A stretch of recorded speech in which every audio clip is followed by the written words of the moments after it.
ان سرداروں کے قتل ہو جانے کے بعد زندگی کا مزہ ختم ہو گیا ہے۔ یہ سن کر عمیر نے کہا، تم سچ کہتے ہو، خدا کی قسم اگر مجھ پر ایک شخص کا قرض نہ ہوتا اور مجھے اپنے پیچھے بیوی بچوں کا خیال نہ ہوتا تو میں محمد صلی اللہ علیہ وآلہ وسلم کے پاس پہنچ کر انہیں قتل کر دیتا۔ میرے پاس وہاں پہنچنے کی وجہ بھی موجود ہے کہ میرا اپنا بیٹا وہب ان کی قید میں ہے، وہ بدر کی لڑائی میں شریک تھا۔ یہ سننا تھا کہ صفوان نے وعدہ کرتے ہوئے کہا کہ تمہارا قرض میرے ذمے ہے، میں وہ ادا کروں گا، تمہارے بیوی بچوں کی ذمہ داری بھی میرے ذمے ہے، جب تک وہ زندہ رہیں گے میں ان کی کفالت کروں گا۔ عمیر نے یہ سن کر حضور صلی اللہ علیہ وآلہ وسلم کے قتل کا پختہ عزم کر لیا اور کہا، بس تو پھر ٹھیک ہے، یہ معاملہ میرے اور تمہارے درمیان راز رہے گا، نہ تم کسی سے اس ساری بات کا ذکر کرو گے اور نہ میں۔ صفوان نے وعدہ کر لیا۔ عمیر رضی اللہ تعالیٰ عنہ نے گھر جا کر اپنی تلوار نکالی، اس کی دھار کو تیز کیا اور پھر اس کو زہر میں بجھایا، پھر مکہ سے مدینے کا رخ کیا۔ مسجد نبی میں پہنچ کر عمیر نے دیکھا کہ حضرت عمر رضی اللہ تعالیٰ عنہ کچھ دوسرے مسلمانوں کے ساتھ بیٹھے غزوہ بدر کی باتیں کر رہے تھے۔ حضرت عمر کی نظر ان پر پڑی تو فوراً اٹھ کھڑے ہوئے، کیونکہ انہوں نے عمیر کے ہاتھ میں ننگی تلوار دیکھ لی تھی۔ انہوں نے کہا، یہ خدا کا دشمن ضرور کسی برے ارادے سے ہی آیا ہے۔ پھر وہ فوراً وہاں سے نبی پاک صلی اللہ علیہ وآلہ وسلم کے حجرے مبارک میں گئے اور عرض کیا، اللہ کے رسول، خدا کا دشمن عمیر ننگی تلوار لیے آیا ہے۔ حضور صلی اللہ علیہ وآلہ وسلم نے ارشاد فرمایا، عمر اسے میرے پاس اندر لے آؤ۔ حضرت عمر فوراً باہر نکلے، تلوار کا پٹا پکڑ کر انہیں اندر کھینچ لائے۔ اس وقت وہاں کچھ انصاری بھی موجود تھے۔ حضرت عمر نے ان سے فرمایا، تم لوگ بھی میرے ساتھ اندر آ جاؤ، کیونکہ مجھے اس کی نیت پر شک ہے۔ چنانچہ وہ اندر آ گئے۔ حضور صلی اللہ علیہ وآلہ وسلم نے جب یہ دیکھا تو حضرت عمیر کو اس طرح پکڑ کر لا رہے ہیں تو آپ صلی اللہ علیہ وآلہ وسلم نے فرمایا، عمر اسے چھوڑ دو، عمیر آگے آ جاؤ۔ چنانچہ عمیر آپ صلی اللہ علیہ وآلہ وسلم کے قریب آ گئے اور جاہلیت کے آداب کی طرح صبح بخیر کہا۔ حضور صلی اللہ علیہ وآلہ وسلم نے ارشاد فرمایا، عمیر، ہمیں اسلام نے تمہارے اس سلام سے بہتر سلام عنایت فرمایا ہے جو جنت والوں کا سلام ہے۔ اب تم بتاؤ تم کس لیے آئے ہو؟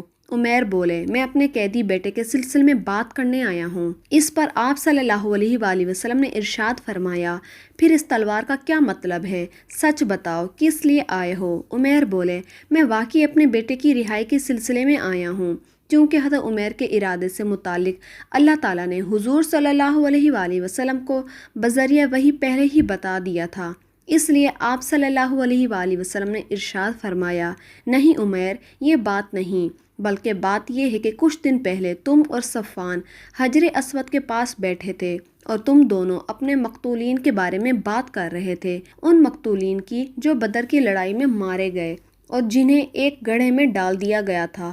اس وقت تم نے صفوان سے کہا تھا، اگر تمہیں کسی کا قرضہ ادا نہ کرنا ہوتا اور پیچھے بیوی بچوں کی کفالت کی فکر نہ ہوتی تو میں جا کر محمد صلی اللہ علیہ وآلہ وسلم کو قتل کر دیتا۔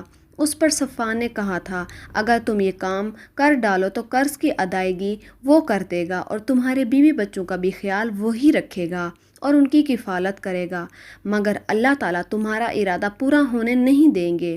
عمیر رضی اللہ تعالیٰ عنہ یہ سن کر ہکا بکا رہ گئے، کیونکہ اس گفتگو کے بارے میں صرف انہیں ہی پتہ تھا یا صفوان کو۔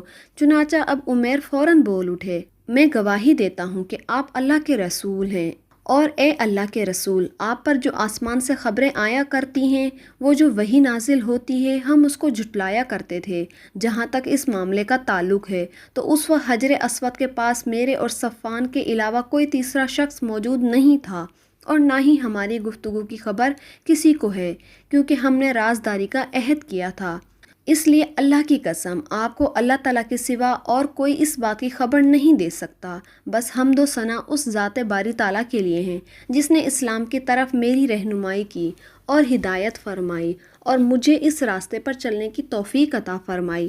اس کے بعد عمیر نے کلمہ پڑھا اور مسلمان ہو گئے۔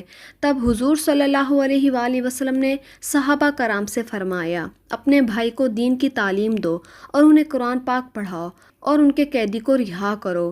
صحابہ کرام نے فوراً حکم کی تکمیل کی۔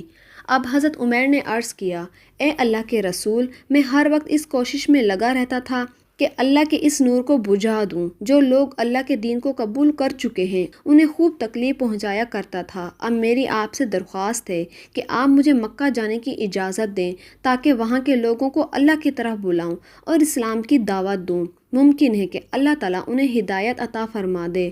حضور صلی اللہ علیہ وآلہ وسلم نے انہیں مکہ جانے کی اجازت دے دی، چنانچہ یہ واپس مکہ آ گئے اور ان کی تبلیغ سے ان کے بیٹے وہب بھی مسلمان ہو گئے۔ جب حضرت صفوان کو یہ اطلاع ملی کہ عمیر رضی اللہ تعالیٰ عنہ مسلمان ہو گئے ہیں تو وہ غصے ہوئے اور قسم کھا لی کہ اب کبھی عمیر سے نہیں بولیں گے۔ اپنے گھر والوں کو دین کی دعوت دینے کے بعد عمیر صفوان کے پاس آئے اور پکار کر کہا، اے صفوان، تم ہمارے سرداروں میں سے ایک سردار ہو۔ تمہیں معلوم ہے ہم پتھروں کو پوجتے رہتے ہیں اور ان کے نام پر قربانیاں دیتے رہتے ہیں، بھلا یہ بھی کوئی دین ہے؟ میں گواہی دیتا ہوں اللہ کے سوا کوئی معبود نہیں، محمد صلی اللہ علیہ وآلہ وسلم اللہ کے رسول ہیں۔ ان کی بات سن کر صفوان نے کوئی جواب نہ دیا۔ بعد میں فتح مکہ کے موقع پر عمیر نے ان کے لیے امان طلب کی تھی اور پھر یہ ایمان لے آئے۔ ان کے اسلام لانے کا قصہ فتح مکہ کے موقع پر تفصیل سے آئے گا انشاءاللہ۔ اسی طرح ان قیدیوں میں نبی پاک صلی اللہ علیہ وآلہ وسلم کے چچا حضرت عباس بھی تھے۔ صحابہ کرام نے انہیں بہت سختی سے باندھ رکھا تھا۔ رسی کی سختی انہیں بہت تکلیف دے رہی تھی اور وہ کراہ رہے تھے۔ ان کی اس تکلیف کی وجہ سے حضور صلی اللہ علیہ وآلہ وسلم کو بھی تمام رات نیند نہیں آئی اور وہ بے چین رہے۔ جب صحابہ کرام کو معلوم ہوا کہ حضور صلی اللہ علیہ وآلہ وسلم اس وجہ سے بے چین ہیں تو فوراً حضرت عباس کی رسیاں ڈھیلی کر دیں۔ یہی نہیں، باقی تمام قیدیوں کی رسیاں بھی ڈھیلی کر دیں۔ پھر انہوں نے اپنا فدیہ ادا کیا اور رہا ہوئے۔ اسی موقع پر حضرت عباس مسلمان ہو گئے تھے، مگر انہوں نے مکہ والوں سے اپنا مسلمان ہونا پوشیدہ رکھا۔ قیدیوں میں ایک قیدی ابو العزا بھی تھا۔ اس نے حضور صلی اللہ علیہ وآلہ وسلم سے التجا کی، اے اللہ کے رسول، میں بال بچوں والا آدمی ہوں اور خود بہت ضرورت مند ہوں، میں فدیہ ادا نہیں کر سکتا، مجھ پر رحم فرمائیں۔ یہ شاعر تھا، مسلمانوں کے خلاف شعر لکھ کر آپ کو تکلیف پہنچایا کرتا تھا۔ اس کے باوجود بھی آپ صلی اللہ علیہ وآلہ وسلم نے اس کی درخواست منظور فرمائی اور بغیر فدیے کے اسے رہا کر دیا۔ البتہ اس سے وعدہ کیا کہ آئندہ وہ مسلمانوں کے خلاف اشعار نہیں لکھے گا۔ اس نے وعدہ کر لیا، لیکن رہا ہونے کے بعد جب یہ مکہ پہنچا تو اس نے اپنا کام پھر شروع کر دیا اور مسلمانوں کے خلاف اشعار لکھنے لگا۔ یہ مکہ کے مشرکوں سے کہا کرتا تھا، میں نے محمد پر جادو کر دیا تھا، اس لیے انہوں نے مجھے بغیر فدیے کے رہا کر دیا۔ اگلے سال یہ شخص غزوہ احد کے موقع پر کافروں کے لشکر میں شامل ہوا اور اپنے اشعار سے کافروں کو جوش دلاتا رہا۔ اسی لڑائی میں یہ قتل ہوا۔ بدر کی فتح کی خبر شاہ حبشہ تک پہنچی تو وہ بہت خوش ہوئے۔ حضرت جعفر اور کچھ دوسرے مسلمان اس وقت تک حبشہ میں ہی تھے۔ شاہ حبشہ نے انہیں اپنے دربار میں بلا کر یہ خوشخبری سنائی۔ بدر کی لڑائی میں شریک ہونے والے صحابہ بدری کہلائے، انہیں بہت فضیلت حاصل ہیں۔ حضرت ابو ہریرہ سے روایت ہے کہ حضور صلی اللہ علیہ وآلہ وسلم نے ارشاد فرمایا، اللہ تعالیٰ نے اصحاب بدر پر اپنا خاص فضل اور کرم فرمایا اور ان سے کہہ دیا ہے کہ جو چاہو کرو، تمہارے گناہ معاف ہو چکے ہیں، یا یہ فرمایا کہ تمہارے لیے جنت واجب ہو چکی ہے۔ مطلب یہ کہ ان کے سابقہ گناہ تو معاف ہو چکے ہیں اور آئندہ بھی اگر ان سے کوئی گناہ ہو تو وہ بھی معاف ہیں۔ سیرت النبوی صلی اللہ علیہ وآلہ وسلم کی سلسلے کی ویڈیو ابھی جاری ہے۔